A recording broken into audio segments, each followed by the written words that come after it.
nuevo esta noche en nuestro programa. Queremos hacer un viaje en el tiempo. Queremos viajar unos cuantos siglos atrás para conocer un poquito más de una de las culturas que quizás esconde más misterios, más leyendas, más historias, más magia. Hablamos sin duda de la cultura egipcia. ¿Y quién mejor que nuestro compañero José Luis Jiménez para hablarnos de esas construcciones magníficas como son las pirámides? Buenas noches, José Luis. Hola, Jorge, buenas noches. ¿Cómo estás? Muy bien, hombre, ¿qué tal? José Luis, quiero empezar con la primera pregunta. ¿Qué son las pirámides? Bueno, es una buena pregunta, ¿no? Porque, claro, ver esas moles, esos monumentos gigantescos y no saber exactamente para qué sirven o qué son, pues digo no saber exactamente porque la ciencia oficial o la egiptología oficial, ellos parece ser que lo tienen muy claro, ¿no? Por ejemplo, si hacemos caso a lo que nos dice la egiptología oficial, la ortodoxa, dice que las pirámides, las más famosas, las más importantes de Egipto, las que están en la meseta de Giza, que sería la que le han puesto el nombre de Keops, de Kefren y Micerino, que se corresponderían con la cuarta dinastía de antiguo Egipto, es decir, unos 2500 años antes de Cristo, o si lo trasladamos a nuestra fecha actual, serían 4500 desde ahora. Pues bien, como te digo, para la egiptología oficial son tumbas, simplemente tumbas. Así que, claro, nos encontramos aquí con unas moles, y ahora veremos la ingente cantidad de piedras, de bloques de granito que han sido necesarias para construirlas y lo que tienen para hacer simplemente una tumba, ¿no? Una tumba del faraón. Y bueno, es absurdo de entrada ya que digan que son tumbas, porque ahora analizaremos un poquito lo que contiene una pirámide. Nos tomaremos como ejemplo la más grande, la Gran Pirámide, que se llama así. Yo prefiero llamarla la Gran Pirámide que no de Keops, porque Keops fue un faraón que era el padre de Kefren y a la vez el abuelo de Micerino, es decir, que las tres grandes pirámides que actualmente están en la meseta de Giza, de Keops, Kefren y Micerino, se construyeron, de acuerdo a esta egiptología oficial, en esta cuarta dinastía y en un periodo que iría alrededor pues de 20 años cada pirámide, unos 60 años, o ponle 80 como mucho, las tres. Algo totalmente absurdo, como vamos a ver ahora. ¿Y por qué dicen que son tumbas? Pues bueno, ellos se acogen a que, por ejemplo, pues en la pirámide de Giza, la Gran Pirámide de Keops, han encontrado un sarcófago dentro de la Gran Pirámide, al margen de que el espacio que no se conoce, que aún no se ha descubierto, de cámaras que hay no sé cuántos, pero deben de haber decenas de pasadizos que aún no se conocen y de cámaras ocultas, pues solamente conocen 2 o 3 cámaras que se le conoce con nombre de cámara del rey, cámara de la reina, cámara de la descarga, etcétera. Luego entraremos en más detalles. Y dentro de la cámara del rey hay un sarcófago que es de una sola pieza, de un bloque de granito, está sin tapa, completamente liso.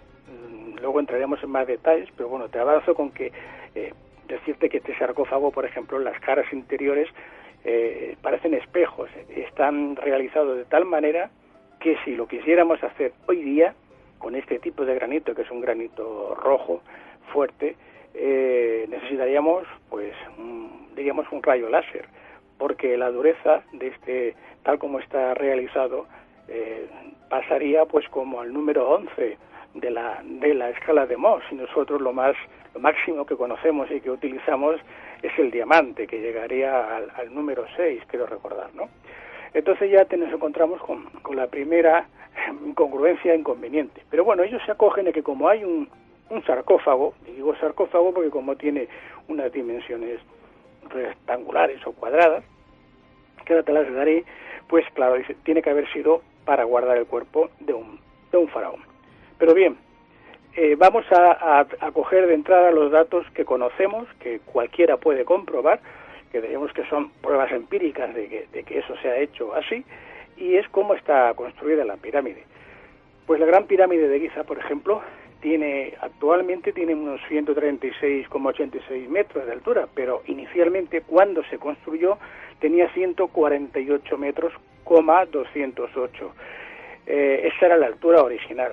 Ahora le falta el piramidión y diríamos una parte de la base del piramidión que es la que ya no está. Por eso tiene como unos 12 metros menos de altura. Luego, cada lado, tiene 4 lados, tiene una longitud de 232,805 metros, o sea, 232 metros, 805 milímetros. Y diríamos que se han empleado una cantidad aproximada de 2,5 millones de bloques. El peso oscila de los más pequeños de 2,5 toneladas a los mayores que llegan a tener 60 toneladas de peso. Pues bien, con estos números que ya uno se empieza a marear, vamos a ver qué es lo que nos dice la egiptología oficial, cómo se construyó. Y ellos pues se acogen a lo que contó en su día el historiador geógrafo griego Heródoto, el cual explicaba que se habían construido, porque bueno, él siempre hacía una salvedad cuando contaba las historias y decía que él escribía lo que le habían contado, pero que no tenía que estar obligatoriamente de acuerdo con lo que le contaban. O sea, que ya hacía esta salvedad como diciendo, bueno, yo os digo lo que me han contado, pero que no me lo acabo de creer, ¿no? Pues bien, Heródoto nos dice que los egipcios de entonces, de este supuesto, o de esta supuesta cuarta dinastía de hace 4.500 años, pues para levantar estos bloques de entre 2 toneladas y media y 60, utilizaban simplemente una palanca de madera. Imagínate una especie de caballete de esto de madera, con una palanca de madera encima. Por un extremo se ata a una parte del bloque de granito, por el otro extremo, con una cuerda, estiran, aquí en la descripción que hay, que además se acompaña normalmente con un dibujo que hizo Yves Gouguet en el año 1820, pues de 5 o 6 hombres que estiran, que hacen palanca, que estiran hacia abajo, y desde el otro lado del bloque de granito, pues otra palanca de madera con otros 5 o 6 hombres que estiran. Bueno, pues se supone que con esta docena de personas, porque no hay más, cada bloque, que hemos dicho y repito, de 2,5 toneladas el más pequeño a 60 toneladas, pues lo van subiendo escalón a escalón o grada a grada hasta esta totalidad que hemos comentado de los 148 metros. Y si hacemos un cálculo así por encima, nos vamos a dar cuenta que esto es imposible. Bueno, Heródoto, además, él da datos curiosos, como por ejemplo el importe que se llegaron a gastar en la comida de los peones y los oficiales, ¿no? Aquí da una cifra de 4.600 talentos de plata de entonces, que se habían gastado en rábanos, en cebollas y en ajos, pues para el consumo de los peones y los oficiales. Porque evidentemente entonces no se pagaba con monedas, sino en este caso, pues con cebollas, ajos y rábanos. Bien, en esta construcción, como he dicho al principio, que se calcula que tardaron, según decía Heródoto, 20 años en cada pirámide, pues vamos a hacer un cálculo muy sencillo, rápido. 20 años que se supone que duró la construcción, si multiplicamos por 365 días que tiene el año, nos va a dar un total de 7.300 días. Si estos 7.300 días, vamos a suponer que trabajan 12 horas de sol a sol, porque las 24 horas pues como que es imposible, ¿no? Pero vamos a poner la mitad, 12 horas trabajando sin parar. Nos da un total de 87.600 horas.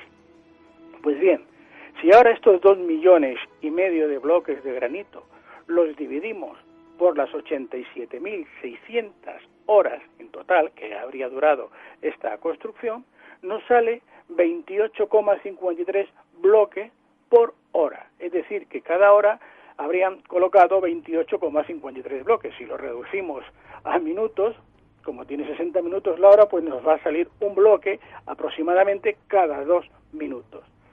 Sencillamente imposible. Por el peso que has dicho, prácticamente no, las cuentas no salen. Ni los egipcios de entonces, ni nosotros, y no sé si no viene alguna civilización más avanzada, es imposible, ¿no? Es imposible, ni con máquinas neumáticas ni con nada. O sea, con 20 años sería imposible. Y bueno, y si me dice, bueno, pues han trabajado en vez de las 12 horas, 24 horas, porque más horas no tiene el día, tiene 24, es decir, que habrían equipos o grupos que se irían turnando en todo caso, pues nos daría la mitad de tiempo, es decir, que sería un bloque cada 4 minutos, como mucho, es decir, descansando, o sea que es imposible tampoco, ni cada 10 minutos, ni creo que incluso ni una hora, es imposible, porque un bloque de 2 toneladas y media, el más pequeño ya, pues necesita, y estamos hablando de que en esta época, en esta dinastía, aún no se conocía oficialmente la rueda, ni se conocía el hierro, con lo cual, con escarpas de cobre y con simplemente maderas y cuerdas, hacer estas obras es imposible, no se puede. Luego las distintas opciones que se han barajado, que algunos han llegado incluso a presentar algún tipo de maquinaria con maderas que iban subiendo una a una, lo han hecho en escala diríamos de poco peso, de gramos, y a escala pues muy pequeña, y que lo mueve con una fuerza que es la de la mano, que no es la que se necesitaría allí, pero aún así sigue siendo imposible, tampoco se puede hacer. La otra opción que han barajado algunos también, de que hubieran hecho una rampa. Bueno, pues una rampa para esta altura de los 148 metros y con una inclinación, vamos a poner de un 5%, porque hay que empujar, hay que subir eso hasta arriba, necesitarían hacer una rampa como de 2,5 kilómetros aproximadamente, lo cual nos está indicando que la propia rampa sería 3 veces mayor que la pirámide. O sea, otro absurdo, ¿no? Es decir, que la construcción de la pirámide ya es el primer enigma. ¿Cómo la construyeron? Y ahora viene quién la construyó, porque está claro que no fueron los egipcios, no por lo menos los egipcios ancestrales o los ascendientes de los que ahora conocemos.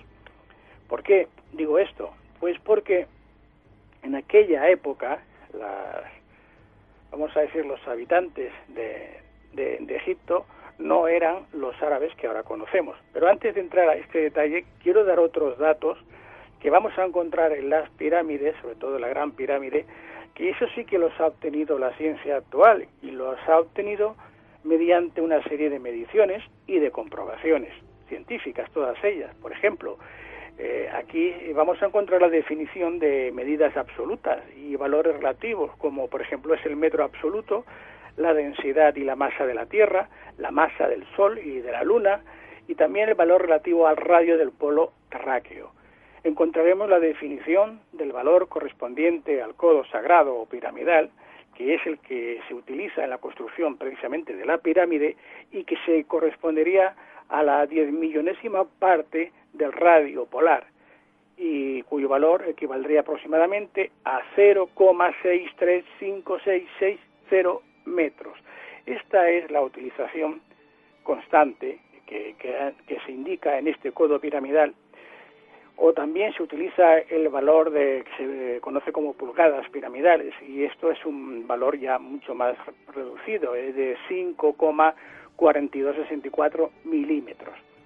Pues bien, estos valores están relacionados con los distintos datos que aportan en la pirámide, y que además nos van a indicar también datos astronómicos sobre el tiempo en la Tierra, por ejemplo, la duración del año o el año bisiesto, la longitud de la órbita y duración de la misma alrededor del Sol, de la Tierra, etcétera, y bueno, también algunos datos relativos a su densidad.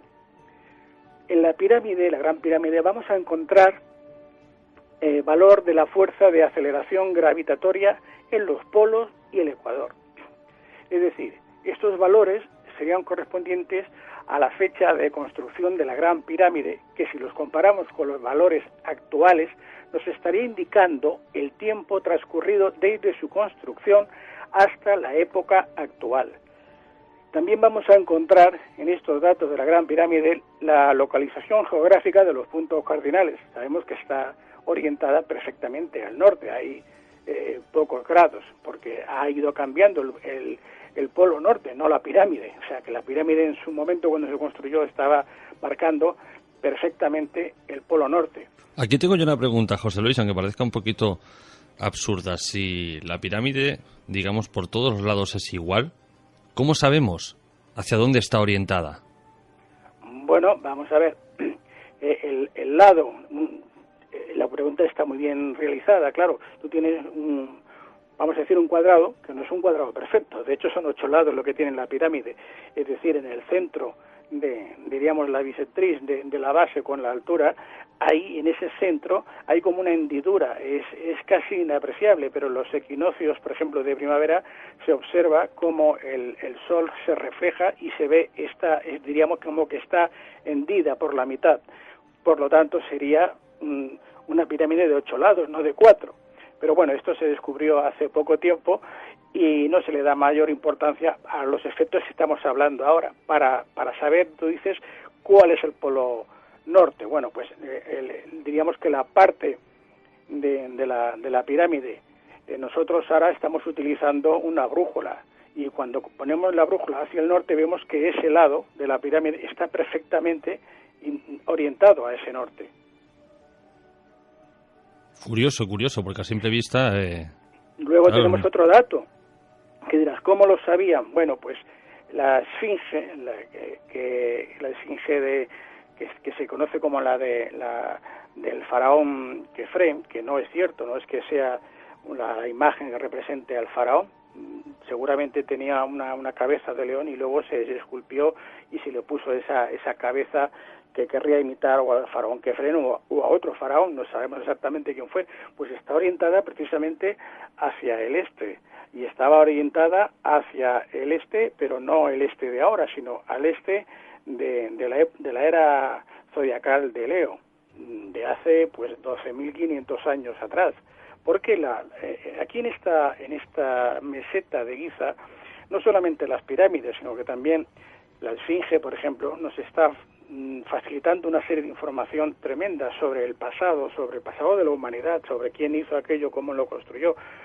Y han habido varios investigadores que han demostrado, con todas las pruebas que han llevado a cabo, de que efectivamente la construcción, en este caso de la esfinge, se produjo en esa fecha, porque hay unas marcas de agua encima de la esfinge que se tuvieron, diríamos, de arriba a abajo, que tuvo que producirse en una época en la que había mucha lluvia, en la que llovió mucho en aquella zona, y estamos hablando de una zona que ahora es desierta, es desértica.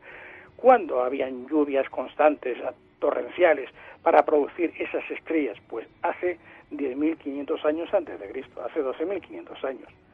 Luego, además, tenemos, creo que lo hablamos en otro programa, en Déndera, en el templo de Hathor, en Déndera, tenemos el zodiaco de Déndera, donde también aquí se nos está explicando en la época en que se produjo el gran diluvio, cuando la Atlántida se hunde y los atlantes tienen que huir, y bueno, vienen a parar a Egipto, entre algunos otros lugares, y eso está también indicado la fecha en la que se produjo, que era justamente pues la época de Leo, y vemos en el zodiaco de Déndera cómo Leo aparece en la barca y es la que tira del resto de los zodiacos.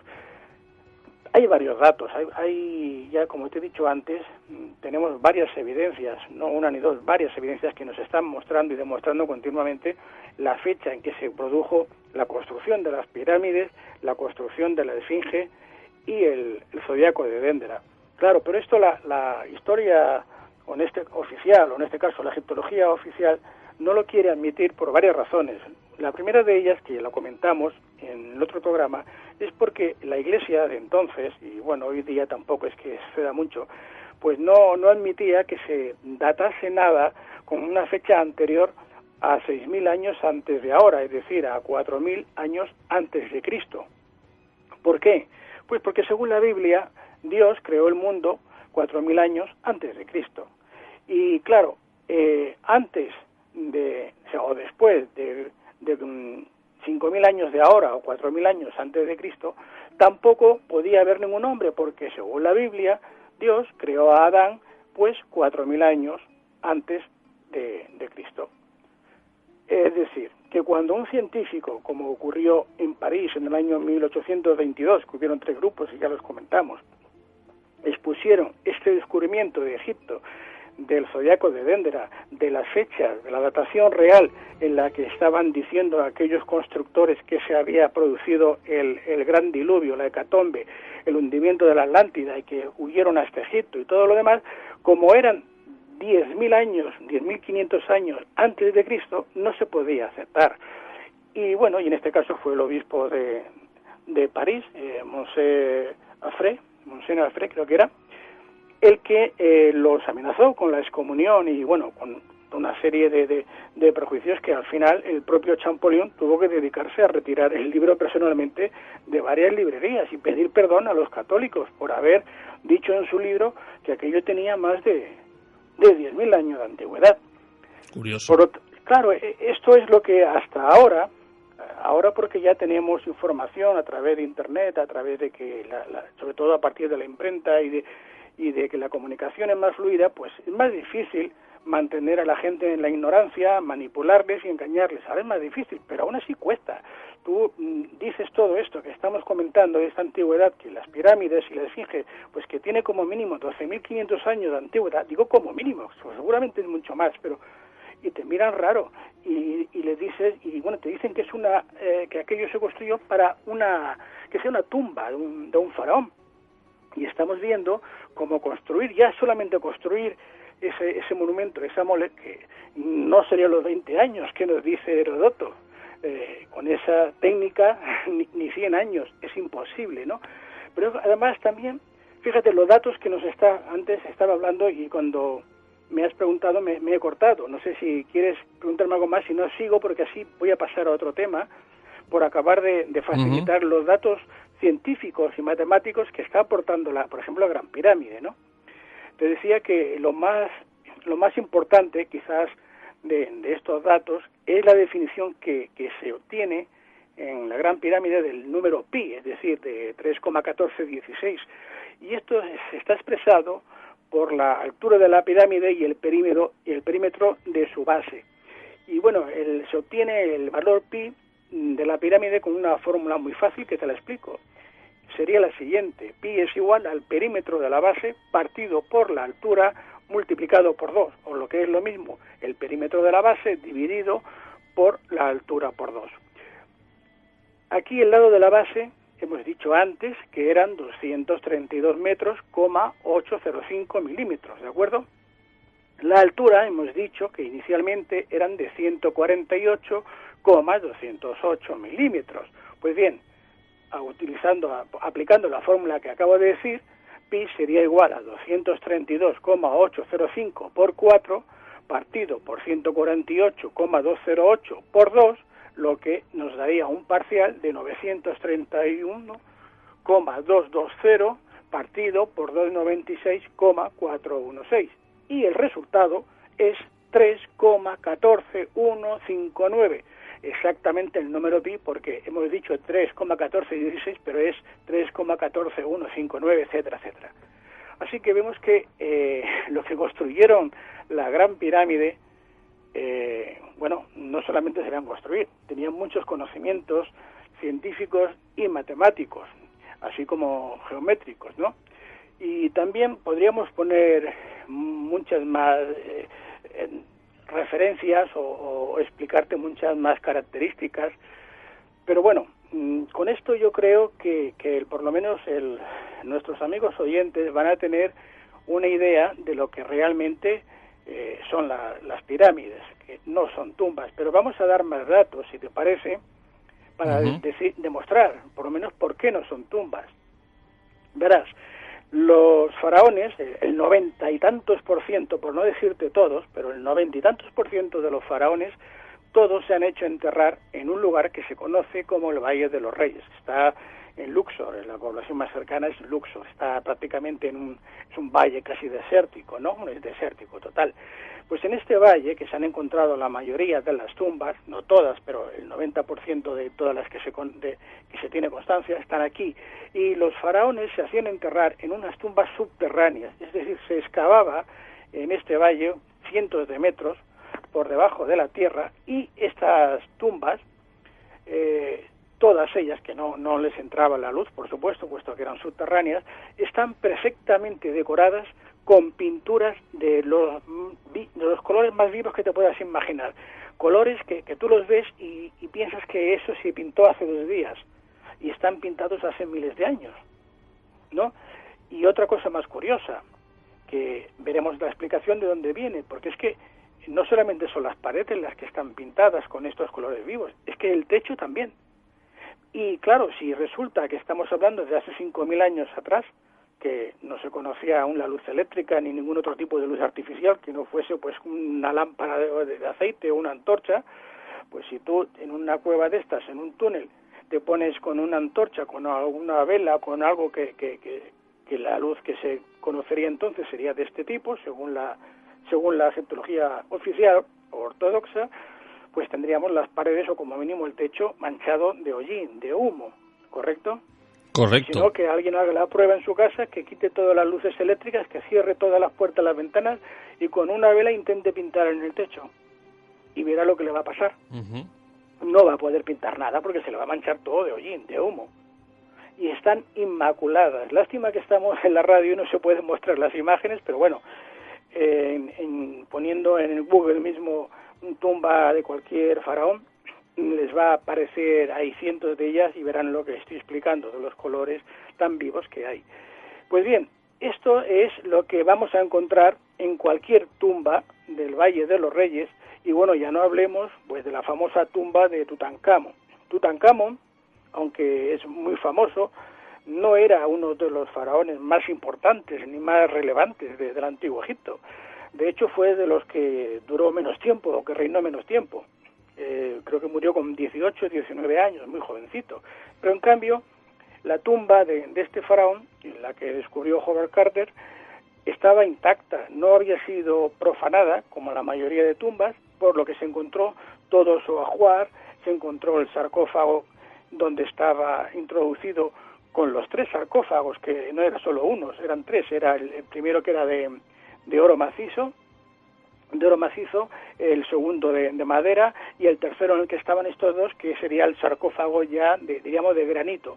Pues bien, tanto la tumba, el lugar donde está este faraón o cualquier faraón, cualquiera de ellos, como el sarcófago, está adornado con grabados, con jeroglíficos, con pinturas de todo tipo de colores, todas. No hay ninguna tumba que esté limpia, que no tenga ni una sola inscripción, que no tenga ningún dibujo, no existe, es imposible, no hay ninguna tumba, ni siquiera de uno de los criados, de los más pobres, es imposible. Y entonces, claro, nos vamos a la Gran Pirámide, donde nos dice la egiptología oficial que es una tumba porque ha encontrado ahí un sarcófago, y nos dice que eso es la tumba del faraón Keops.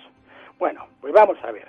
En primer lugar, esta cámara del rey, que así la llaman, es una planta rectangular de losas de granito con paredes formadas por 5 hileras de piedra y los techos, y las paredes, todas paredes y el techo están perfectamente lisas, sin ningún tipo de decoración. Para que veamos, tengamos una idea, las dimensiones son de 10,481 metros de largo, 5,235 metros de ancho y 5,858 metros de alto.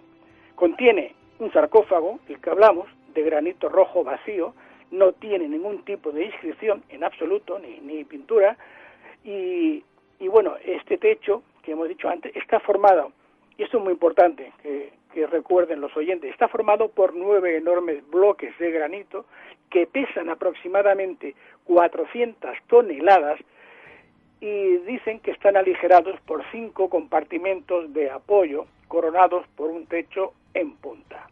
Bueno, luego esto digo que es importante porque lo vamos a retomar más adelante para explicar lo que es. Bien, y ahora me voy al sarcófago. El sarcófago, las medidas que tiene, el que está en la cámara del rey, son las siguientes. La medida interior es de 1,977 de largo, 0,677, o sea, 0 metros 677 milímetros de ancho y 0,872 centímetros de alto. Las medidas exteriores son 2,278 metros de largo, 0,977, es decir, 977 centímetros de ancho, y 1,048 milímetros de alto. Bien, está hecho de una sola pieza de diorita. Y esto es muy importante. Primero porque la diorita es un granito muy duro, muy duro. Y el vaciar una mole, como es este sarcófago, donde las paredes, si los oyentes pueden buscar en Google sarcófago de la cámara del rey de Keops, van a ver fotografías que en Google hay, es una, diríamos que es como una, bueno, como un espejo, totalmente liso. Y estamos hablando de una obra que tiene miles de años hecha, realizada.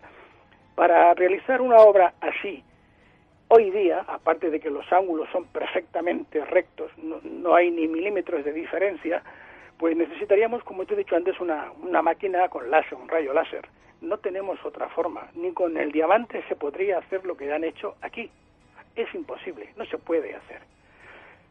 Bueno, pues como decía, el sarcófago, antes mencionaba el del faraón Tutankamón, tiene unas medidas superiores a este sarcófago. Simplemente el sarcófago de fuera, ya sin hablar con los otros, le sobrepasa como 20 o 30 centímetros las medidas de Tutankamón. Es decir, que en este sarcófago no cabrían los otros dos con los que usualmente eran enterrados los faraones, el sarcófago de madera y el sarcófago de oro. O sea que aquí encima resulta que un faraón que ha hecho una de las obras más importantes de todo el antiguo Egipto en 31 dinastías, lo meten aquí a cuerpo pelado, ¿no? A cuerpo desnudo, sin nada. Sí, ¿no? Un poquito cutre, ¿no? No, es que ya no cabría porque ahora cuando te hable como eran los egipcios, ya no, este hombre no cabía aquí, porque era más alto, ¿no? O sea, que es imposible, de entrada ya no encaja, pero es que, es más, te estaba hablando de los sarcófagos aquí.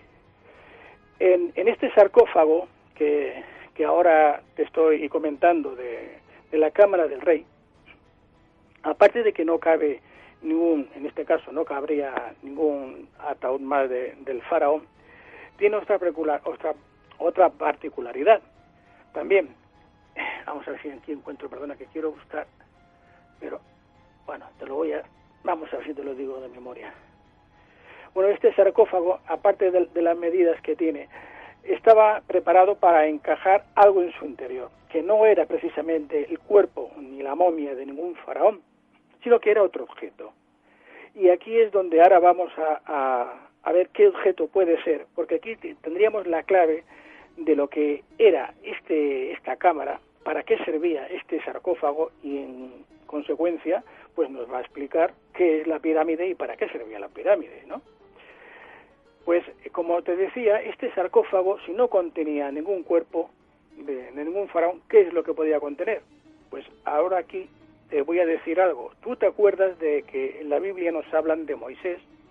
Que Moisés en realidad era un general egipcio, Ramesú, era el general de Akenatón, y él cuando se va de Egipto, de la capital, se lleva consigo un arca, que en la Biblia se conoce como el Arca de la Alianza, y que, como todos sabremos, o lo habremos escuchado alguna vez, este arca tenía un poder tremendo, unas facultades tremendas y despedía unas energías que era capaz de matar a cualquiera que se acercase. De hecho, tenían que ir protegidos para transportarla y tal. Pues este arca, no como lo explica la Biblia, pero el arca que Moisés, por ejemplo, pues se llevó de allá, es lo que estaba en este sarcófago, en este interior. ¿Y para qué estaba ahí? ¿Qué es lo que hacía? Bueno, antes de seguir te diré que tenemos constancia y tenemos pruebas que nos dicen que el arca ya estaba en Egipto antes de que se lo llevase Moisés. No la construyó Moisés, o por lo menos en esta pirámide ya había un arca. Eso lo encontramos en el templo de Abu Simbel, donde aparece en una pared una especie de, unas inscripciones en bajo relieve del faraón Ramsés II, en el que se está representando la batalla de Kadesh, y aquí se ve cómo aparece el arca en su parte superior con dos buitres con las alas extendidas. En el Arca de la Alianza de Moisés se representan dos ángeles, dos querubines, y aquí lo que aparecen son dos buitres con las alas extendidas, pero de hecho nos está mostrando el mismo objeto, ¿no? O quiere representar el mismo objeto. Pues bien, ya sabemos lo que tenía este sarcófago en su interior, y ahora vamos a ver qué es lo que había en esta cámara con las dimensiones que antes he explicado, porque aquí lo bueno sería poder mostrar imágenes, pero como no podemos mostrar imágenes, tengo que intentar explicar lo que el oyente comprenda lo que quiero decir. Bueno, luego los oyentes lo buscan a través de Google y seguro que van apareciendo. Bien, pues ahora imaginemos la pirámide. Estamos viendo la pirámide y vamos a ver un esquema, un plano de la pirámide, ¿de acuerdo? Pues vamos a ver el interior. Lo que ahora se conoce, y digo lo que ahora se conoce porque no es el total de la pirámide, lo que ahora se conoce no es ni una décima parte de lo que hay dentro de la pirámide. Pero tengo que recordar que el gobierno egipcio, después del año 1993, que creo que fue la última vez que el alemán Grafenbridge hizo el experimento, bueno, que estuvo con el famoso robot que intentó introducir, me parece que luego no han permitido hacer más pruebas para intentar encontrar cámaras secretas, que las hay. Pues desde entonces no han permitido, no se puede comprobar de una forma, vamos a decir, pública. Si lo hacen, lo están haciendo a escondidas, es decir, cierran las pirámides por un tiempo, por X meses, dicen que están haciendo obras de mantenimiento, no me gustaría saber qué clase de mantenimiento hacen ellos dentro de la pirámide, y así es como trabajan, ¿no? Pero no se hace público. Y es normal, más que normal, yo diría que se entiende por qué lo hacen así, porque a los egipcios no les hace ninguna gracia, no le haría ninguna gracia que lo que ellos han estado presumiendo durante siglos de que eran sus ancestros los constructores de las pirámides, pues que en realidad no lo han sido. Ellos simplemente han ocupado aquel país después de que ya no estaban los originales egipcios. Por lo tanto, diríamos que de mérito para ellos pues no hay ninguno, ¿no? Por eso es por lo que no les interesa que se descubra y que se haga pública pues realmente qué es lo que contienen las pirámides, para qué servían, qué eran y quién las construyó. Porque ellos entonces no pintan nada, es decir, no tienen vamos a decir, ese orgullo que presumen de haber construido, pues no, ellos no han construido nada. Y por eso no permiten que se hagan investigaciones, entre otras cosas, como lo que hemos comentado, de la antigüedad, que tampoco les interesa a la Iglesia, en este caso, pues que la gente sepa que todo lo que cuenta la Biblia, la mitad es un cuento, no digo un cuento chino, porque no lo hicieron los chinos, pero bueno, pero es un cuento, ¿no? Curioso. Bien, imaginemos ahora a la pirámide. Tenemos la pirámide y estamos viéndola como si tuviéramos un aparato rayos X y vemos su interior. Y estamos en la cámara del rey. Y hemos dicho que en la cámara del rey, en la parte superior, habían unos compartimentos de descarga que tenía un peso de 400 toneladas y aquí nos indicaban que servía para de alguna forma ayudar, ¿no?, a que soportar el peso. Esa es la explicación que nos dan, pero no es cierto, no es eso. De hecho, que es lo que antes quería decirte que no me acordaba, es que el sarcófago que está en la cámara del rey, las medidas que he facilitado son mayores que el pasillo, que la entrada de la pirámide. Es decir, que ese sarcófago no se podía haber introducido por la entrada de la pirámide, porque no cabe. ¿De acuerdo? La entrada de la pirámide es mucho menor que el sarcófago. Eso había escuchado yo alguna vez, y bueno, otras teorías decían que primero se introdujo el sarcófago, luego se construyó la pirámide alrededor, pero eso es absurdo. Bueno, ¿cómo lo hicieron? No lo sé, no te voy a decir, no, lo pusieron, no sé si lo hicieron así o existía otra técnica, que posiblemente sí, había otra técnica que si puede la veremos luego, pero lo que sí que está claro, es evidente y eso es constatable, es que el sarcófago tiene unas medidas mayores que la entrada. Por lo tanto, otro enigma a resolver, si no cabía por la entrada, cómo se pudo colocar ahí en ese lugar. Construir toda la pirámide alrededor del sarcófago como que parece algo, ¿no? Si es un sarcófago para enterrar a un faraón, que vamos a ver que no lo es, porque las pirámides en este caso la cámara no hemos dicho, no tiene ni un solo dibujo, ni un solo grabado, ni el sarcófago, no hay ninguna pintura, no hay ninguna inscripción. O sea, totalmente liso y limpio, cuando cualquier tumba de cualquier faraón, incluso de súbditos de menor categoría, todas están decoradas con bellísimos colores y con inscripciones. No es ninguna tumba. Y José Luis, ¿no cabe la posibilidad de que falleciera prematuramente el faraón antes de que diera tiempo de pintar la pirámide por dentro? No, porque hay 3 pirámides. Y he dicho antes, al principio, que Keops, que era el abuelo, si transcurrieron 20 años desde que empezaron hasta que acabaron de construir la pirámide, aunque se hubiese muerto antes, el problema no es esperar un poco más, estamos hablando de 20 años, pero es que luego llega su hijo, Kefren, y dicen que hace lo mismo, otros 20 años y otra pirámide, la pirámide de Kefren, que es casi idéntica, es un poquitín más pequeña, pero muy poco. Y luego llega el nieto, Micerino, y otra pirámide. Y de 31 dinastías egipcias, de 31 solamente se le ocurre a una, a la cuarta, al abuelo, al padre y al hijo. Y los demás faraones, pues se ve que son más tontos y no saben hacer pirámides, ¿no? O sea, bueno, parece. Es muy absurdo. A ver, Jorge, es que estos cuentos, cuando cuentan estas cosas y en las universidades y tal, yo no entiendo cómo la gente no... Porque es que a mí me daría vergüenza decir eso y quedarme tan pancho, pero es que se quedan tan panchos. Si cualquier persona que haya ido a Egipto y ha visto las pirámides cara a cara, si se ha puesto delante y ha visto aquello, si aquello impone, si dice, esto es de otro mundo. Esto no lo han podido hacer los egipcios ni teniendo ruedas, ni teniendo la maquinaria de ahora. Claro, imagino que al verlo en fotografías o vídeos no es lo mismo que tenerlo delante, claro, ahí la imagen es diferente. Claro que no, y entonces ahora te digo, vamos a hacer este ejercicio de imaginación y vamos a ver el esquema de la pirámide, cómo es por dentro. Y estábamos viendo la cámara del rey, y estábamos viendo el sarcófago, que es más grande que la entrada, y dices, bueno, ya la primera. Y luego estamos viendo en la parte superior, que dices, esto no sirve para nada, esto, ¿qué compartimento de descarga? Si ahí no se descarga nada, ¿qué hacen aquí 5 bloques que parecen como si fuesen... luego vamos a ver lo que es, pero bueno, como si fuese una especie de tejadillos, ¿no? Uno encima del otro. Pues eso tiene una función muy importante. Y tiene una función muy importante en el momento en que vamos ahora a, aunque sea una teoría, vamos a teorizar que la pirámide pues fuese un gran generador o una gran planta de energía. ¿Y cómo funcionaría?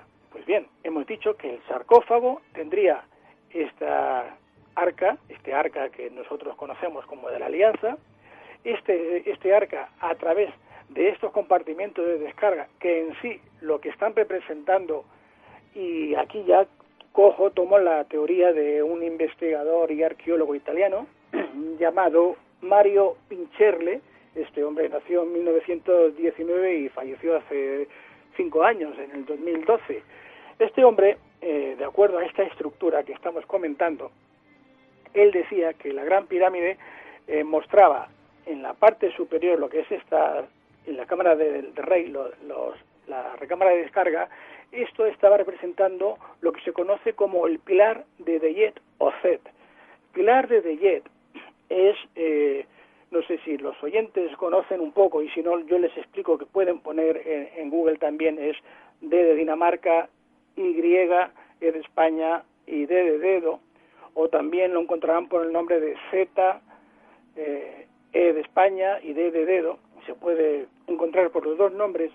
Verán que esto tiene una forma, como he dicho antes, como si fuese esas casas japonesas, ¿no?, de varios pisos, que arriba hay como un tejadillo y hay como 3, 4, 5 plantas, por decirlo así, separadas, ¿no? Estos están sobre 2 pilares dentro de la cámara del rey. No están apoyados en las paredes, en ningún otro lado.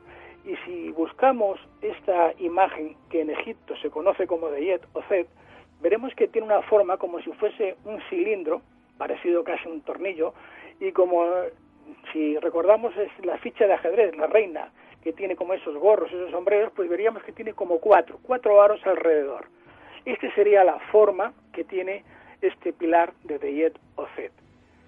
Pues bien, el Set es semejante a la bobina que inventó Nikola Tesla, y que al ser conectado, en este caso con el arca existente en el sarcófago, hace las funciones de un condensador que al estar en conexión con el piramidón produce energía libre a partir de la diferencia de potencial entre la Tierra y la ionosfera, de acuerdo a la estructura de la pirámide.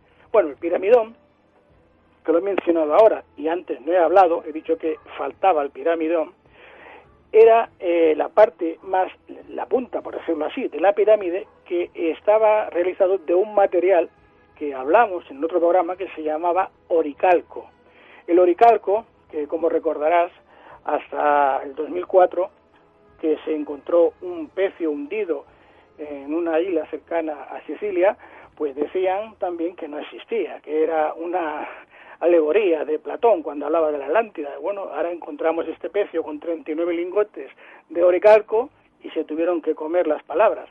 Pues aquí también nos dijo Platón que el piramidón de esta pirámide estaba hecho de oricalco. Y este es un material que en la Atlántida era muy valorado. Después del oro era lo que tenía más valor.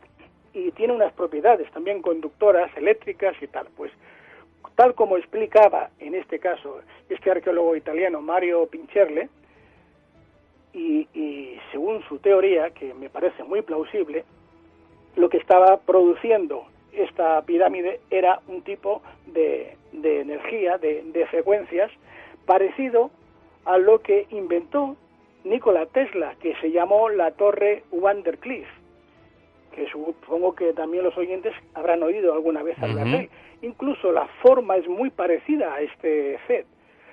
Desgraciadamente, cuando se dieron cuenta los, vamos a decir, en este caso eran los mayores productores, bueno, los comercializadores de cobre, que era uno de los que iba a apoyar a Tesla, no recuerdo ahora el nombre de este comerciante, le quemaron la torre, le destrozaron todo, porque claro, Tesla lo que quería precisamente era poder transmitir energía libre a todo el mundo.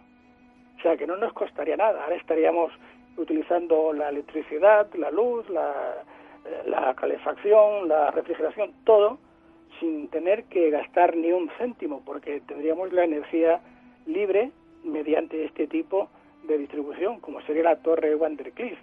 Y esto hace poco tiempo que se descubrió también, y fue también gracias a Tesla, que fue el primero en trabajar con ello, y me hago referencia en este caso a lo que se conoce como la resonancia Schumann.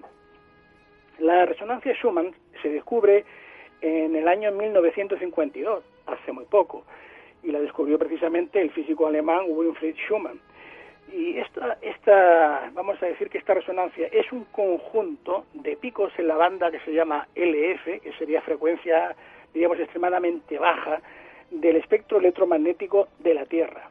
Pues bien, Nikola Tesla, él ya fue el primero en observarla, y esta fue la base de su esquema para la transmisión de energía y comunicaciones inalámbricas. Esto es lo que hacía, de una forma similar, evidentemente, la pirámide. La pirámide emitía esa energía y que mediante la resonancia Schumann se iba, diríamos, distribuyendo por el resto del planeta. Esta era la función y esta era, diríamos, el motivo por que las pirámides tuviesen esa cámara del rey, en este caso la llamamos del rey porque es el nombre que le dan oficialmente, que es donde se produciría mediante este sarcófago que contenía el arca y con conexión con el FED y el piramidón se proyectaba esta energía.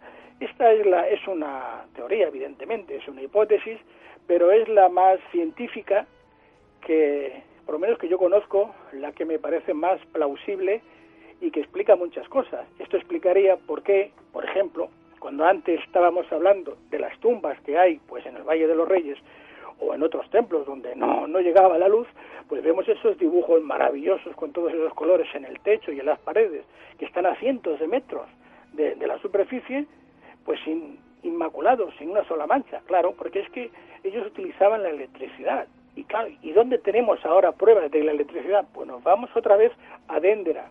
Y en el templo de Dendera, de Hathor, aquí tenemos también la representación de una especie de bombilla, algunos filamentos muy largos, donde vemos que están conectados a una especie de generador y, oh casualidades, este generador es el mismo que vemos representado en la pirámide. Es decir, que en distintos lugares de Egipto y en templos vamos a encontrar este Set o Seyet que representa esa energía. De hecho, en varios papiros y en jeroglíficos se utiliza el Set o Seyet para representar la energía. Y la energía, cuando el Seyet está, diríamos, en vertical, está representando que la energía está viva, que aquello vive, que tiene energía. Y cuando lo representaban tumbado, estirado, horizontal, estaba indicando que aquello estaba muerto, que ya no tenía vida, que no tenía energía. Pues aquí en el templo de Ator en Dendera tenemos también estas bombillas, estos filamentos, que bueno, que la egiptología oficial pues quiere decir que son, pues no sabe, pero bueno, como que si son serpientes que están ahí metidas en un tubo, o algunos hasta decían que eran berenjenas, o vete a saber, cualquier tontería, para no decir, pues no sabemos lo que es y no queremos admitir que en Egipto pues ya tenía una tecnología mucho más avanzada a la nuestra hace pues 14 o 15 mil años, ¿no? José Luis, esa es la realidad. Para ir terminando, una pregunta. En este caso, ¿para qué utilizarían la energía los egipcios? Bueno, como te he dicho, la energía se utiliza para todo. Pero no existían bombillas en aquellos tiempos como las conocemos. Estoy diciendo que en Dendera, si vamos a ver, yo en YouTube tengo un programa que lo muestro, ¿no? Pero si quieren buscar en YouTube mi nombre y buscan Egipto, por ejemplo, o Historia Ignorada, cuando hablo de las pirámides, aquí las muestro, las fotografías, pero si no en Google, con que pongan bombillas de Ator o bombillas en Egipto, que pongan bombillas simplemente en el templo de Ator en Egipto o en Dendera y les va a salir, si no uno u otro les va a salir, porque esto es muy conocido, quiere decir que no es algo raro que no se conozca, y verán la fotografía y como dice el refrán, una imagen vale más que 1000 palabras. Aquí en este grabado de la pared se observa, se ven dos bombillas, salen unos cables de cada una de ellas que van directamente a una especie diríamos, de transformador, que sería este Seyet que estamos hablando, y esto es lo que se utilizaba, por ejemplo, pues para iluminar, tanto en las tumbas como en edificios, como en donde fuera, o sea, que ellos ya utilizaban la energía. De hecho, se han encontrado, bueno, la pila de Bagdad, que es algo mucho más rudimentario, ya nos demuestra de que en Sumeria, en Mesopotamia, ya utilizaban también la energía, ¿no? Eso no se puede negar, puesto que conocían ese principio químico y lo utilizaban. Tengo la imagen precisamente aquí en pantalla de la bombilla de Dendera o la lámpara de Dendera y realmente es curiosa, pero ¿físicamente se ha encontrado alguna? No, físicamente que yo sepa, no. Digo que yo sepa porque el hecho de hacer público estos descubrimientos, como he dicho antes, en principio perjudica a estas universidades oficiales de Egipto, ¿no? De que ellos quieren tener la última palabra y decidir lo que es y lo que no es, que son la egiptología ortodoxa. Entonces, si muestran el descubrimiento de una de estas bombillas físicas, todo lo demás que han contado ya no sirve, porque se demuestra que es falso, que es mentira, ¿entiendes? Cualquier descubrimiento de este tipo es ocultado sistemáticamente. Y se han producido descubrimientos que han llegado incluso a haber enfrentamientos con armas de fuego, no es la primera vez.